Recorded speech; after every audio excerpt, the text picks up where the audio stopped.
Alright, so we're continuing on with my Studio Ghibli movies reviews once a month that I do. Um, I had two choices, and that's an odd thing to say, right? Because you think I would go in order of release.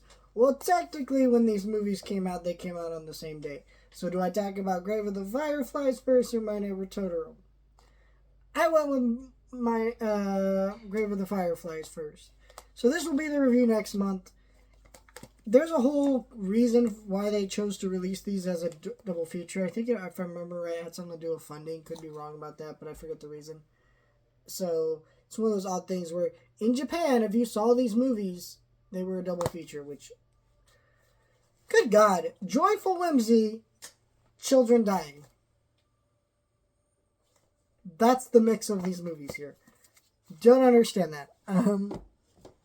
But yeah, I decided to go Grave of the Fireflies for one particular reason. I've never seen this movie. And I should have seen it when Fathom Events was showing in theaters, but the timing just did not work out for me to do that. Really regret how many of those Studio Ghibli movies I missed last year. Whenever the next Studio Ghibli Fest is, I don't know if I'll go and do it, but I at least will think about it because, man, I want to do it. Though I heard that they are releasing some of their films in 4K. Anyways, you are not here for me to ramble about that nonsense. You are here to hear my thoughts on Grave of the Fireflies. As a first-time watch, this was an intimidating watch. And I'm going to try to not give you that pressure watching this movie. Because this is a movie that I had heard nothing but depressing things about. And it is very sad, but it's a very important watch. I feel like any movie that is centered around the tragedy of World War II, especially nowadays, considering some of the people who even know the facts of World War II are trying to deny some of the facts around it. And, you know, we don't need to talk about who those people are. You already know.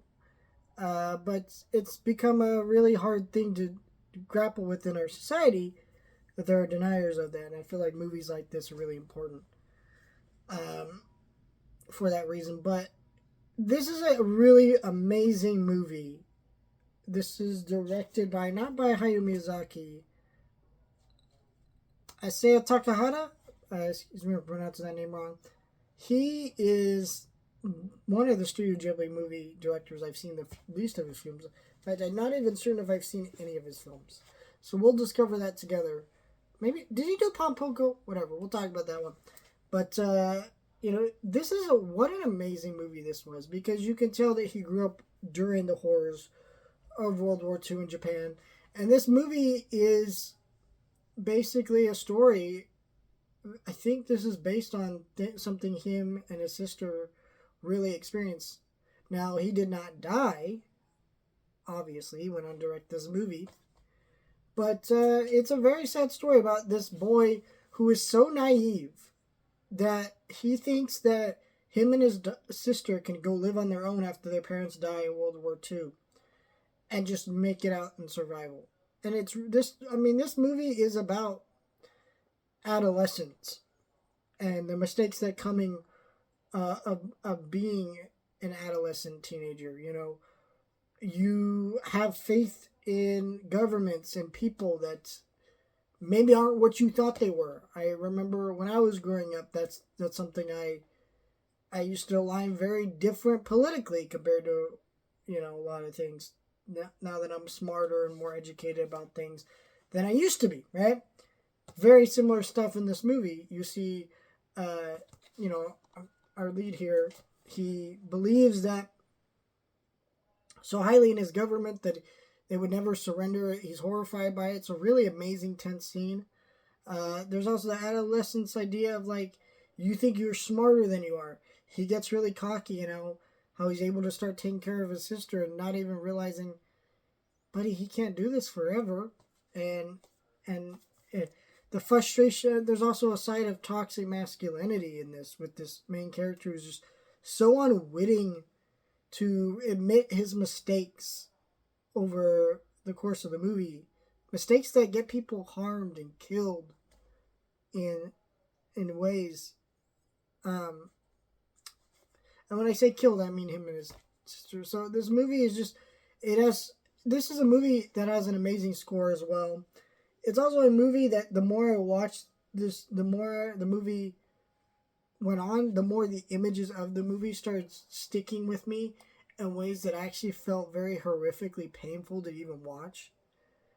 And it made me actually sick to my stomach. Not because any of the image is particularly gory or violent. Yes, this deals with the horrors of war, but a lot of that is the setting of the movie. It's not actually like showing you war scenes. There's a little bit of that, but it's not the main thing with the movie. And the note that this movie ends on is just, I want to cry just thinking about it. It's a really wonderful movie that is very powerful. And I think if you've never seen this movie like me, you owe it to yourself to check this out. My Neighbor Totoro will be next review, like I said. Which is good because I need something to cleanse myself after that. Yikes.